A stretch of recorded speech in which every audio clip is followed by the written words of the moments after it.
देखिए हम अपने चैनल पर आपके लिए लेकर आए हैं प्रायिकता। तो हम आपको आज प्रायिकता पढ़ाएंगे।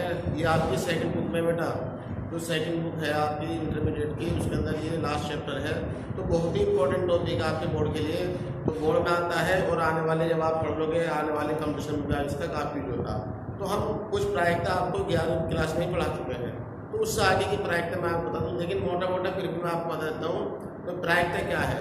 प्रायिकता देखो एक तुक्का, चांस, संभावना, अवसर है, ठीक है ना बेटा। ये हम आपको बता चुके हैं। तो इसमें एक मास्टर फॉर्मूला सबसे पहले तो आपको वो बताना चाहिए।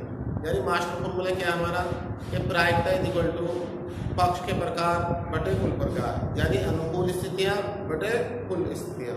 यानी जो कोई घटना है तो ऊपर तो देखना है जो हमें फेवरेबल है हमारे, यानी जो हमारे अनुकूल है, जो हमें चाहिए, और जो उसकी टोटल परिस्थितियाँ वो नीचे रखते हैं।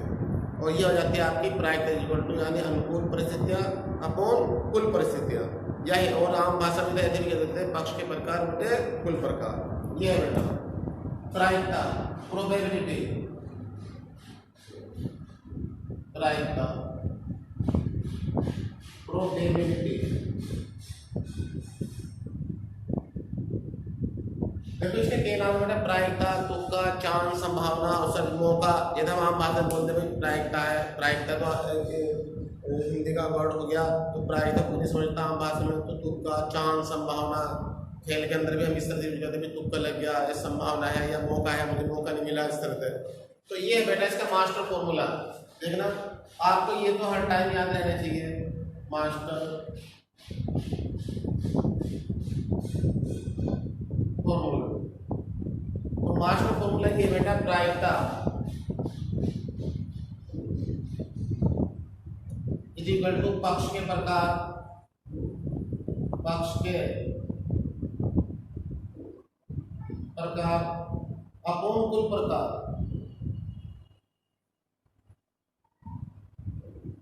ये एक हिंदी में और इसे ऐसे लिख सकते हैं, अनुकूल स्थितियां अपॉन कुल स्थितियां। इंग्लिश में कहते हैं फेवरेबल, यानी number of favourable upon number of total outcome, number of favourable upon number of total outcome, यानी पक्ष के प्रकार अपॉन कुल प्रकार।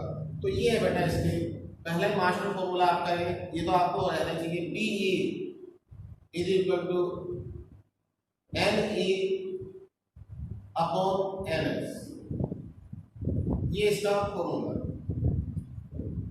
यानी जो हमारे फेवरेबल है उसको हम ऊपर रखेंगे और जो उस घटना के टोटल अब जो है उसे नीचे रखते हैं। तो प्रायिकता आ जाती है बेटा N E upon N S. N S number of total sample space, यानी डी होगा, और एन ई जो हमारा फेवरेबल है, ये आपका मास्टर फॉर्मूला। ये आपको हर टाइम जब आप प्रायिकता आप पढ़े, कहीं पढ़े, आप इंटरमीडिएट में, हाई स्कूल में, या इंटरमीडिएट के बाद किसी भी एग्जाम हो आपका, आप बीटेक कर रहे हो, बीसीए कर रहे हो, एमसीए कर रहे हो, तो आपके सबसे पहले मन में ये होना चाहिए पक्ष के प्रकार, तो आपको प्रायिकता आ जाएगी। सबसे पहले तो ये फॉर्मूला आपके माइंड में सेट होना चाहिए। अगर ये माइंड में आपके सेट है तो आपको प्रायिकता आ जाए। अब दूसरी बात ये बेटा, मैंने आपको 11 बता चुका हूँ कि अगर किसी घटना का घटना निश्चित है तो उसका मान कितना होता है। जैसे आप मान लो 7 बजे हैं, तो 7 बजे के बाद 8 बजेंगे, निश्चित घटना है। 8 के बाद 9 बजेंगे, निश्चित घटना है। या मान लो दिन के बाद रात आएगी, रात के बाद दिन आएगा, यानी एक निश्चित घटना के भी ये काम तो होना ही है। तो उसकी प्रायिकता मान क्या होता है 1, तो ये आ जाएगा आपका। दूसरी बात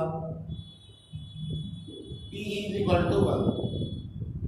तो कुल मिला के देखना, ये 1 नंबर वाले क्वेश्चन बेटा आपको MCQ पूछे जा सकते हैं, मल्टीपल चॉइस क्वेश्चन में बहुविकल्पी जो आते हैं आपको। और 1 नंबर ही पूछा जा सकता कि अगर किसी घटना का घटना निश्चित हो तो उसका मान क्या होगा, तो P = 1। ऐसे अगर किसी घटना का घटना अनिश्चित हो कि भाई घटना घट नहीं सकती, कि भाई जैसे आप सुबह के 10 बज रहे हैं, कोई कहने लगे भाई 1 घंटे बाद रात के 12 बज जाएंगे, अनिश्चित घटना। या बाद दिन के 12 बजे कोई कहने लगे 1 घंटे बाद रात हो जाएगी, तो अनिश्चित घटना। यदि अगर किसी घटना का घटना अनिश्चित हो तो उसका मान क्या होगा बेटा, 0। तीसरी बात P = 0, ठीक है बेटा। चौथी बात ये हो जाएगी आपकी कि प्रायिकता जो है 1 से छोटी और 0 से बड़ी। यानी आपका सबसे पहले एक इंपॉर्टेंट बात ये भी बेटा, ये भी आ जाता है देखना कि अगर प्रायिकता है तो वो 0 और 1 के बीच में होगी। अगर 1 से बड़ा मान है प्रायिकता का तो आपकी प्रायिकता, आप क्वेश्चन गलती कर रहे हो। और अगर जीरो छोटा है, माइनस में जा रही है प्रायिकता, तो वो प्रायिकता नहीं होगी।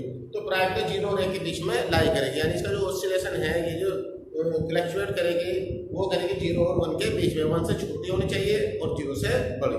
तो ये था आपका, अगर किसी घटना का घटना एनालिसिस में ये घटना घटित होनी नहीं है, ठीक है ना। क्योंकि कहने भाई मैं 1 मिनट में अमेरिका पहुंच जाऊंगा, तो ऐसी घटना एनालिसिस है। या कोई कहे भाई मैं 1 मिनट में दिल्ली पहुंच जाऊंगा, तो ऐसी घटना क्या है, एनालिसिस। तो इसका मान 0 होगा। और प्रायिकता P greater than 0 less than 1, यानी प्रायिकता आपकी 0 और 1 के बीच में आनी चाहिए। जैसे जैसे वहाँ के टॉपिक बढ़ेंगे वहाँ भी इनकी बहुत आवश्यकता होती है। तो ये एक एक नंबर में आपसे पूछ लिया जाता। ऐसे मैंने वहाँ बताया था आपको 11वीं कक्षा में कि किसी घटना के घटने की प्रायिकता और घटना के न घटने की प्रायिकता का जो क्या होता है, 1। ये भी बात है, P plus PE bar is equal to 1। देखो ये ई बार किस बात को इंडिकेट करता है बेटा, किस बात का नोटेशन है। ई बार जो होता है नेगेटिविटी का, यानी नकारात्मक का। जैसे अगर किसी घटना कोई घटना घटित हो रही है, उसके घटने की प्रायिकता 1/4, तो नए घटने की प्रायिकता 1 में से घटा देंगे, तो यानी नए घटने की प्रायिकता। तो यहाँ पे क्या बेटा, सीधे एक 2 फॉर्मूले लिखे जाते हैं। छोटी बात PE is equal to 1 minus PE bar, ये हो जाएगा। लेकिन अगर आपको किसी घटना के नए घटने की प्रायिकता पता है, अगर आपको किसी घटना के नए घटने की प्रायिकता पता है, तो आपको चाहे घटना घटित हो जाए तो P equal to 1 minus PE bar. साथ ही बात ये हो जाएगी बेटा, PE bar is equal to 1 minus PE। ये बेटा, तो ये थी आपकी 11वीं की बात है। अब हम यहाँ से शुरू करेंगे जो आपका 12th क्लासेज है। ये तो आपके फर्स्ट में आपने पढ़ चुके हैं, तो फर्स्ट ईयर की यहाँ तक की बात है।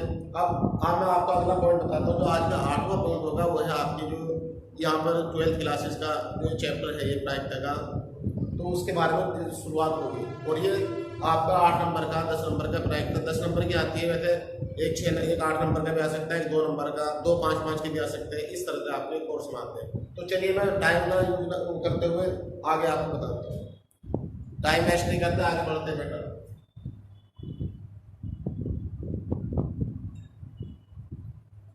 तो ये है बेटा, आपको देखना, इसमें 8वां पॉइंट है कंडीशनल प्रोबेबिलिटी, हिंदी में कहते हैं प्रतिबंधित प्रायिकता। ये यहाँ शुरू होगा बेटा आपका पहला टॉपिक, प्रतिबंधित प्रायिकता। प्रतिबंधित प्रायिकता कंडीशनल प्रोबेबिलिटी।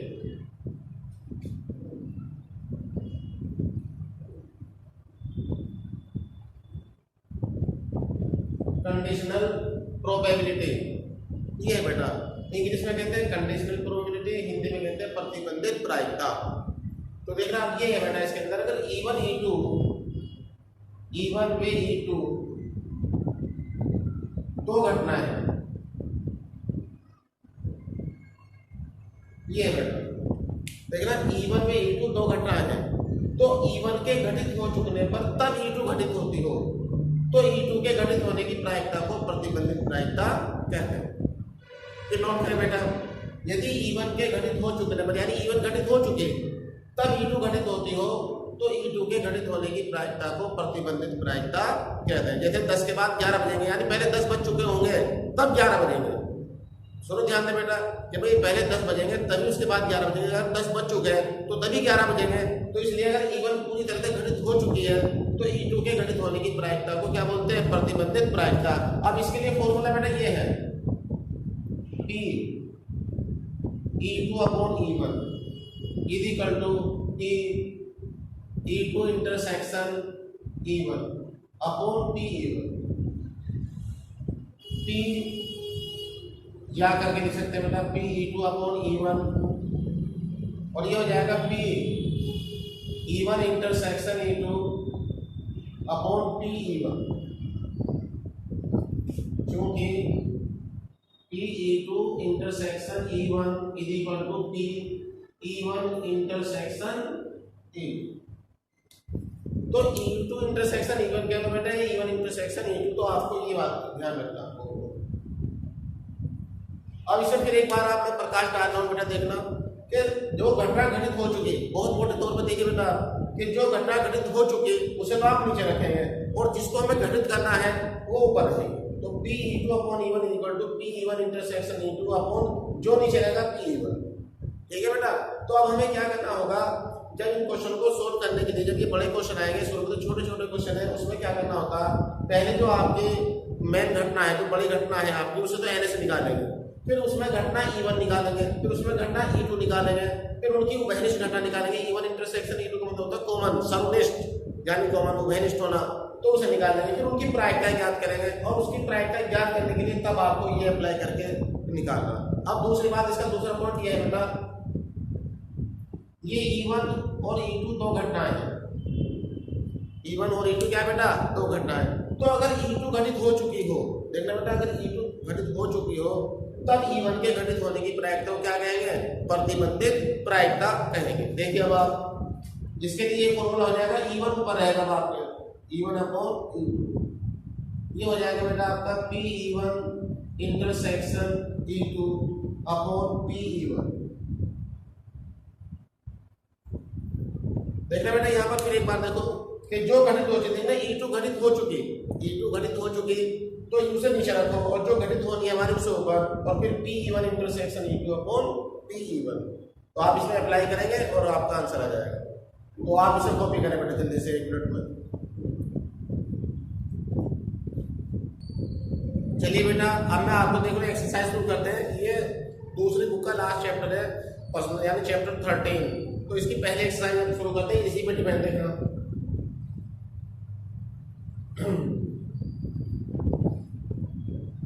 चलो बेटा, प्रश्नावली है आपकी 13.1।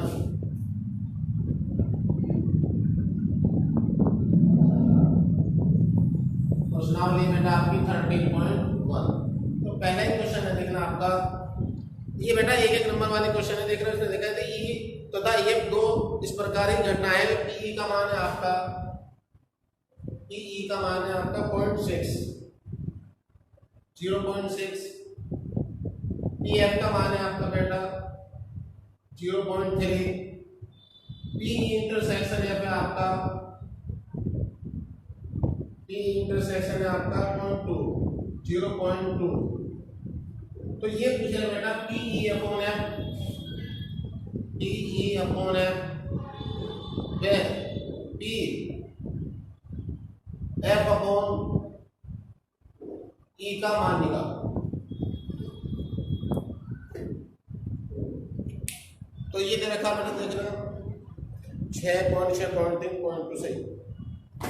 चलिए मैंने देखा ये आपका कि पॉइंट पी बराबर 0.6, पी ए बराबर 0.3, पी इंटरसेक्शन 0.2। तो ये मुझे आपके पी अपॉन एफ और पी एफ अपॉन ई। तो फिर बात सुन देखना, पी अपॉन एफ का मतलब है कि घटना घटित हो चुकी, ई के घटना की प्रायिकता। तो लेकिन तो छोटे क्वेश्चन है, फॉर्मूला पर डिपेंड है। चलिए आप करते हैं। फर्स्ट है आपका पी ई अपॉन एफ, इसका मीनिंग हो जाएगा बेटा पी इंटरसेक्शन है अपॉन पी एफ। और पी इंटरसेक्शन आपको देखा बेटा 0.2 और पी एफ आपका 0.3। तो पॉइंट से पॉइंट कट जाएगा, रह जाएगा आपका 2/3। ये आपका आंसर है, ये आप पॉइंट में निकाल सकते हो इधर। चलो बेटा सेकंड आओ, पी एफ अपॉन ई, इसका मीनिंग भी क्या है बेटा, पी इंटरसेक्शन है अपॉन पी ई।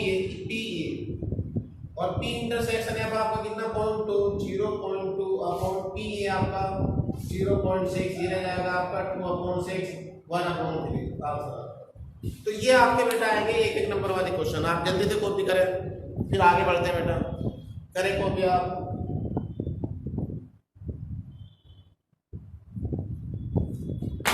चलिए बेटा सेकंड क्वेश्चन देखिए बाप।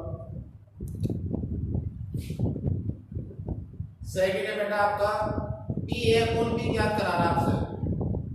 पी ए अपॉन पी ज्ञात करो, कब पी भी दे रखा बेटा आपको 0.5 और पी ए इंटरसेक्शन बी दे रखा आपको 0.32। तो इसमें इन्होंने ये नहीं दिया बेटा, पी ए नहीं दिया, देखना आपको बस direct P A upon B पूछ रहे हैं। अब पी ए अपॉन बी का क्या फॉर्मूला होगा बेटा, पी ए अपॉन बी का मीनिंग है देखना P A intersection B upon P B, या तो आप खुद भी कर सकते थे और पी इंटरसेक्शन भी आपका 0.32 और ये पी भी आपका 0.5। आप इसे सरल कर ले, 32/50 हो जाएगा, 2 से काट दो 16/25। इसे या तो नहीं छोड़ सकते बेटा, ये भी आंसर दे सकते हो आप, या थोड़ा और डिवाइड कर लो। 25 चौका 25 छिक्का 150, 25 छिक्का 150, वहां बचे आपके कितने 10, तो 25 चौका 100। आप ऐसे भी छोड़ के आ सकते हो, ये भी एक नंबर है। तो ये आएगा आपका PA/B। चलिए बेटा कॉपी करें आप।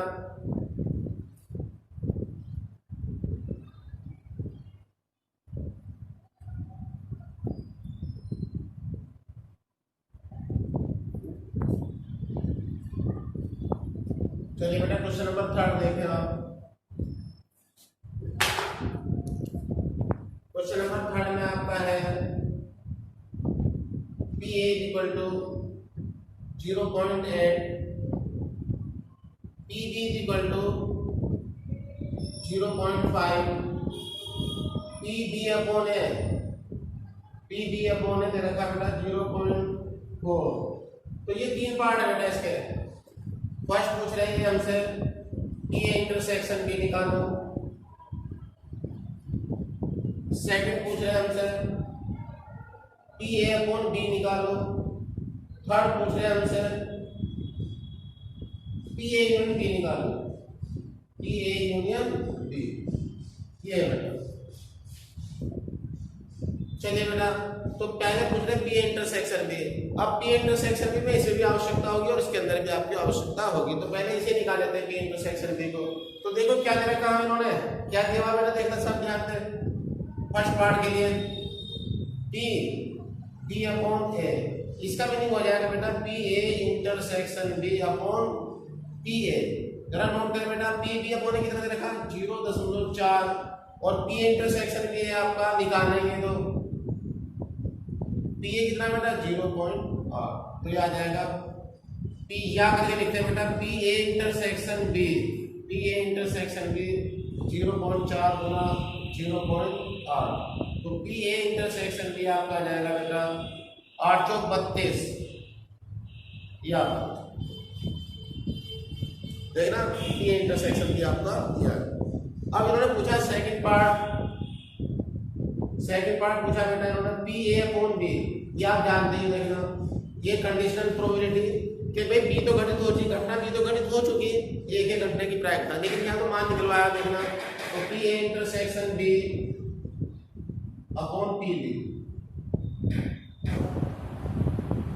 PA इंटरसेक्शन B की वैल्यू आगे बेटा आपके देखना 0.32, ये आगे बेटा 0.32 और PB की वैल्यू क्या है बेटा आपके 0.5। आप लिख सकते हैं 32/50, 2 से काट दो 16/25 यानी 0.64, ये आंसर आ गया। अब तीसरी बात है बेटा, हमने पूछी है आपसे PA/B। देखो ना क्या पूछा बेटा PA/B, तो ये भी अपने फॉर्मूला 11th क्लास में पढ़ा देते हैं। इसका मीनिंग है बेटा आपका PA + PB - PA intersection B। PA आपका बेटा 0.8, PB आपका 0.5, 0.50 ऐसे लिख सकते हैं, माइनस PA इंटरसेक्शन B आया बेटा आपका 0.32, ये आ गया बेटा 0.30 माइनस 0.32, 1.3 आएगा बेटा।